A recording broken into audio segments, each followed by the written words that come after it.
infirmiers, instituteurs, médecins, professeurs de lycée ivoiriens. Voici leur salaire de 2010 à 2024. Il y a des gens qui disent qu'ils sont en train de gréver en Côte d'Ivoire. On demande, vous êtes en train de gréver là-haut. Mais est-ce que vous vous souvenez d'hier, de 2010 jusqu'en 2024? Est-ce qu'il n'y a pas eu des évolutions? Dans toute la sous-région ouest africaine, là, qui a les salaires les plus élevés que vous? Au fil des ans, les professions de la santé et de l'éducation en Côte d'Ivoire ont connu des variations notables de leurs salaires. Cette évolution salariale est le reflet des efforts du gouvernement pour améliorer les conditions de travail et la reconnaissance de ces métiers essentiels. Afrique-Soir.net vous présente un aperçu des salaires bruts de différents corps de métiers entre 2010 et 2024 en mettant en lumière les changements intervenus, particulièrement à la suite des mesures prises en 2018.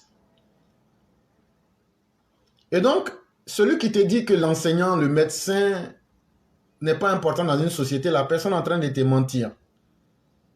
Et les autorités ivoiriennes, ayant une bonne conscience de la valeur de ces métiers dans notre société, depuis 2018, nos autorités ont fait des efforts pour aider, que vous soyez infirmier, instituteur, médecin, professeur. Le gouvernement de la Côte d'Ivoire a fait des efforts pour aider les uns et les autres. Et il y a un journal qu'on appelle afriquesoir.net. Eux, ils ont dit, et si on faisait un rapport pour montrer d'où nous venons pour nous retrouver en 2024? Comment étaient les salaires en 2010 et aujourd'hui en 2024, où en sommes-nous? C'est de cela que l'article va vous parler.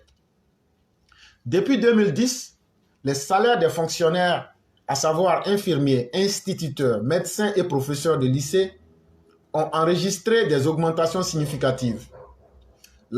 Ces hausses peuvent être attribuées à des réformes gouvernementales visant à valoriser ces professions, souvent sous-évaluées par rapport à leur contribution sociale. Il dit dans l'article ici que depuis que le président Ouattara est arrivé au pouvoir, les salaires des infirmiers, instituteurs, médecins, professeurs, il y a eu des augmentations. Et des augmentations très importantes. Parce que ceux qui pratiquent ces métiers-là, ce sont des métiers nobles. Ce sont des métiers très respectés et respectables. Et donc, on ne peut pas leur donner des salaires de misère pour leur faire regretter leur choix. Éducateur préscolaire adjoint. Il dit ceux qui étaient éducateurs préscolaires adjoints en 2010, ils étaient à 164 058 francs CFA. Écoutez très bien. Ceux qui étaient éducateurs préscolaires adjoints, ça veut dire les gens qui sont dans les maternelles, eux là, leurs adjoints là, en 2010, eux gagnaient 164 058 francs CFA. Éducateurs préscolaires, ceux qui sont des éducateurs dans les maternelles gagnaient 281 916 francs CFA. Les instituteurs adjoints gagnaient 199 058 francs CFA. Les instituteurs ordinaires, ça veut dire instituteurs simples, gagnaient 276 916 francs CFA. Professeurs de collège gagnaient 347 692 francs CFA. Ça, ce sont les salaires en 2010. Professeurs de lycée, 419 441 francs CFA. Assistants d'université, 673 260 francs CFA. Assistant chef de clinique, 1 95 948 francs CFA. Médecin, 414 514 francs CFA. Infirmier, 214 292 francs CFA. Sage-femme, 214 292 francs CFA. Maintenant, on va passer en 2018. Je prends un exemple simple. Un éducateur du préscolaire adjoint qui gagnait 164 058 francs CFA, à partir de 2018, se retrouve à 237 889 francs. C'est-à-dire son salaire a presque doublé. Je dis bien, son salaire a presque doublé à partir de 2018. Un éducateur préscolaire qui gagnait 281 916 francs en 2010, à partir de 2018, lui, il gagne 400 045 francs CFA. Un instituteur adjoint qui gagnait 199 058 francs CFA en 2010, à partir de 2018, lui gagne 277 889 francs CFA. Un instituteur ordinaire en 2010 qui gagnait 276 916 francs CFA, cet instituteur en 2018 gagne 400 045 francs CFA. Un professeur de lycée en 2010 qui gagnait 419 441 francs, ce professeur aujourd'hui gagne en 2018 500 723 francs CFA. Un professeur de lycée qui gagnait en 2019 419 441 francs CFA, ce professeur gagne 500 732 francs CFA. Non, pardon. Le professeur de lycée, c'est là que nous sommes maintenant. Le professeur de lycée qui gagnait 419 441 francs, en 2018, le professeur de lycée gagne 635 564 francs CFA. Le professeur assistant à l'université qui gagnait en 2010 673 260 francs CFA, en 2018, il gagne 1 2 000 francs 388 francs CFA. L'assistant chef clinique qui gagnait 1 95 948 francs CFA en 2010, ce même assistant clinique gagne aujourd'hui, en 2018, 1 499 875 francs CFA.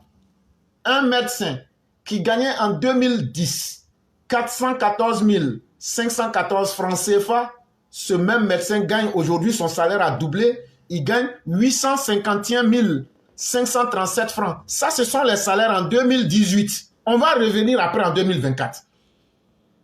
Un infirmier qui gagnait en 2010 214 292 francs CFA, grâce au président Ouattara, en 2018, il gagne 378 296 francs. Et une sage-femme qui gagnait 214 292 francs CFA en 2012, cette même sage-femme gagne 378 296 francs CFA. Et donc, les salaires, pour ne pas abuser, ont presque triplé. Les prévisions pour 2024 indiquent que les salaires des professionnels de la santé et de l'éducation devraient continuer à croître. Et donc, ce qu'on vient de vous dire là, c'est simplement un exemple que je vous ai donné. Mais en 2024, je vous ai dit ici, le gouvernement a mis plus de 1100 milliards pour augmenter les salaires jusqu'en 2027. 1100 milliards. Et donc, cette dynamique positive est essentielle pour attirer et retenir les talents dans les secteurs cruciaux qui jouent un rôle fondamental dans le développement du pays. Les efforts pour améliorer les conditions de travail, y compris la formation continue et les ressources adéquates, doivent être maintenus pour garantir que ces professionnels resteront motivés et engagés. Mais pourquoi le gouvernement a fait ça? Le gouvernement a fait ça pour, un, montrer que les travaux que ces personnes-là font sont des travaux louables et respectables. Deux, que les activités que ces personnes-là exercent sont des activités, il faut les encourager, les motiver pour que les uns et les autres restent là-dedans. Mais depuis quand, sous quel régime a-t-on vu des salaires doublés, voire triplés? L'évolution des salaires des infirmiers, des instituteurs, des médecins, des professeurs en Côte d'Ivoire est un indicateur important accordé à ces métiers. Alors que le pays continue de progresser vers une meilleure qualité de vie pour ses citoyens, il est crucial de veiller à ce que ceux qui œuvrent au quotidien pour le bien-être des populations soient justement récompensés. Les chiffres de 2010 à 2024 témoignent d'une volonté collective de valoriser ces professions tout en reconnaissant les défis qui restent à relever. En somme, la trajectoire salariale de ces professions essentielles est un enjeu majeur pour l'avenir du système éducatif et de la santé en Côte d'Ivoire. Des mesures proactives sont nécessaires pour assurer une continuité dans cette tendance positive et garantir que ces professionnels soient en mesure de fournir des services de qualité à la population. Si tous ces efforts ont été faits, c'est non seulement pour mettre ces personnes à l'aise, pour mettre ces personnes dans de bonnes conditions, mais c'est aussi pour leur permettre de donner une qualité de service qui est appréciée des populations. Et ça, il faudrait que les uns et les autres le comprennent. Et il ne faut pas encourager le désordre, il ne faut pas encourager la chienlit. Et c'est pourquoi nous disons à ces professionnels-là, à ces personnes-là, si elles n'ont pas d'objectif caché, de ne pas se laisser manipuler. Parce que les politiciens qui les manipulent, ce ne sont pas ces politiciens-là qui ont construit leur carrière ou qui ont payé leurs frais de scolarité.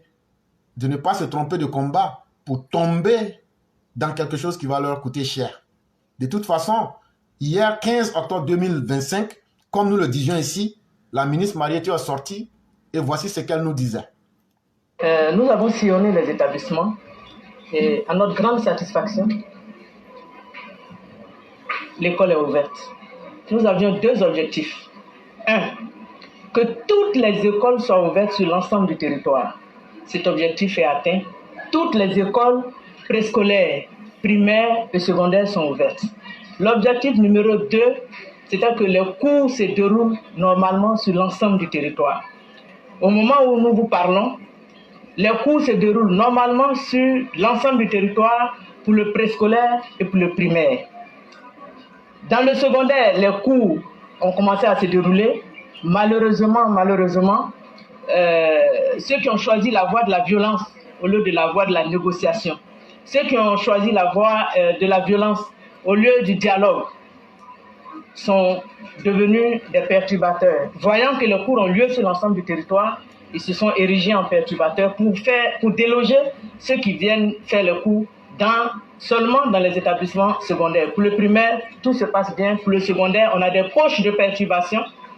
Mais je voudrais d'abord féliciter l'ensemble des enseignants de Côte d'Ivoire, tous les enseignants de Côte d'Ivoire qui ont compris que c'est seulement dans la négociation, dans le dialogue, dans la discussion que des choses peuvent être obtenues, mais dans le cadre du dialogue qui est mis en place aussi bien au ministère de l'Éducation nationale et de l'alphabétisation qu'au ministère d'État, ministère de la fonction publique et de la modernisation de l'administration. Donc, merci et bravo à tous les enseignants qui sont des enseignants responsables. Le thème de notre année, c'est être un citoyen responsable pour une école de qualité. Les enseignants sont à leur poste. Les élèves sont à leur poste, l'administration est à son poste. Je voudrais donc féliciter tous ceux qui ont choisi la voie de la responsabilité, la voie de l'engagement, la voie du dialogue, la voie de la négociation. Je vous mets bras. Je lance un appel aux quelques enseignants qui ont choisi la voie de la grève. Je réitère, la porte du dialogue est ouverte. La porte de la négociation est ouverte. La porte de la discussion est ouverte. C'est quand les portes sont fermées qu'on parle de grève. Mais les portes du dialogue sont ouvertes. Quel est le problème? S'il n'y a pas d'agenda caché, que c'est vraiment pour les primes que chacun est en train de se débattre, alors allons à la table de discussion afin que le gouvernement puisse examiner. Je suis votre ministre, je suis la personne qui porte votre dossier vers le gouvernement. Mais ce n'est pas dans la rue qu'on va vous appeler pour venir négocier. Alors je lance vraiment un appel aux quelques perturbateurs. Je leur demande de revenir à la table de discussion, de revenir à la table de négociation. Ils avaient 6 points de revendication. Sur les 6 points de revendication, les 2 qui concernent le ministère de l'Éducation nationale, les 2 pour lesquels je pouvais trancher, nous avons discuté ensemble, nous avons trouvé les solutions ensemble et ces 2 points ont été obtenus. Les autres points de revendication, ce sont des points qui sont transversaux à plusieurs ministères, dont le ministère de la fonction publique, dont le ministère du budget et des finances. Alors, allons à la table de discussion afin que nous puissions porter ces revendications dans ce cadre transversal qui a été mis en place au ministère de la fonction publique afin que les discussions aient lieu et qu'on puisse, comme on l'a fait pour la trêve sociale, obtenir ce que nous souhaitons. Et donc, tout le monde a entendu la ministre, et vous avez entendu, la Côte d'Ivoire de la dignité est sur le chemin du travail. Et le président lui-même, hier, il a rénové l'ancien palais. Au moment où les gens sont en train de se casser la tête, il était en train de visiter son palais, et puis il était décontracté. Il dit, vieux Choco, et puis il était à l'aise. Il n'y a rien, le pays va bien pour lui. C'est ça, la Côte d'Ivoire va avancer, et soyons sereins. C'est en Côte d'Ivoire qu'on voit le patron, l'employeur courir derrière son employé pour lui dire, viens, on va négocier. Et là, vraiment, c'est triste.